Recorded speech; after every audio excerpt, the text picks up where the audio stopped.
A24. You either love them or you hate them. How's it? Welcome to Tamba Takes Reviews. My name is Sean Tamba. This is where I give you my take. If you enjoy movie reviews, top 10 lists, TV show reviews, hit that like and subscribe button for me, please. The Green Knight. I went into this movie with no knowledge, which I think was a mistake. This is based off a poem, and our main character is the nephew of King Arthur. I didn't know that, and you don't really need to know that. This kind of works on its own, but I think in reality, looking back, if I had known more about this character, I probably would have enjoyed it more. And I think, should I watch this again, I might enjoy it and understand it just a little bit better. It's honestly a very simple plot. It's a game, and there's this, basically this tree guy who's like, strike me anywhere you want, and in a year's time, I get to strike you back the exact same way.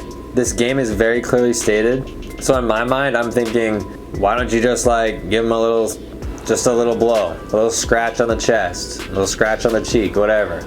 No, he beheads him. So the movie is the journey for our main character going to meet this other guy to have him return the favor. Basically, he's on a journey to get his head cut off. Right there, I mean, it's a poem, I get it, but like, and I'm told that this King Arthur nephew, I was reading it, he's kind of a dick. He's full of himself. So it's within his character to do what he did. And that's what I mean by thinking if I had known more about this character beforehand, I would have understood what this character's thought process was. That's just me. Maybe I'm too stupid to know. But let's get into the positives. Bruh, that's cherry. Visually, it's awesome.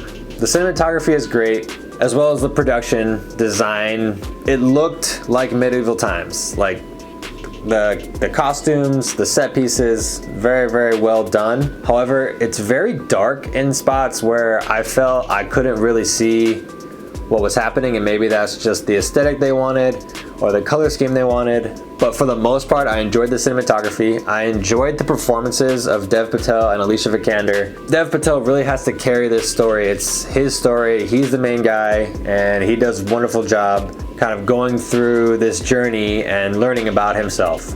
I really liked all that part. There's a scene in the middle where he meets this spirit, and it's a pretty dark story up until this point, and this part is dark as well, but there's a lightheartedness to it. It's actually quite funny, laugh out loud, and normally I wouldn't like that in the middle of this kind of dark, gloomy tale, but I think this fit in perfectly, and it was my favorite part of the whole movie, and it's probably a 2 to 3 minute scene. Now, what I didn't like about it, bruh, that stinks. It's slow, and I know A24 has this reputation. A lot of people aren't gonna like this movie. They're gonna think it's too slow, they're gonna think it doesn't make sense, and I'm kind of on the cusp because I've heard the good reviews and I understand where they're coming from.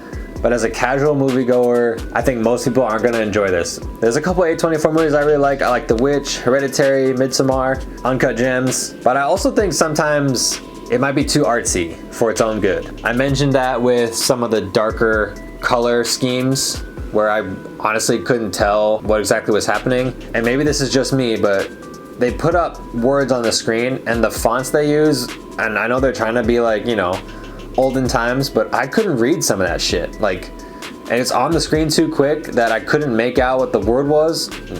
Let me know if any of this happened to anyone else, because honestly, there were more than a few times where I was like, what the fuck does that word say? I didn't get it, so it didn't really make sense to me. Now, in the long run, you don't really know what those words need to say, but I mean, I'd like to read them, and I couldn't do it. It was too quick on the screen. I think the ending will divide audiences because it ends quite abruptly, and small spoiler, if you don't want to know the ending, fast forward. The whole dream sequence has been done way too much. It happens a lot. And so basically what happens is he finally gets to meet this guy at the end and has to offer his head. And he sees what happens if he decides that he goes against the will of this game that he decided to play.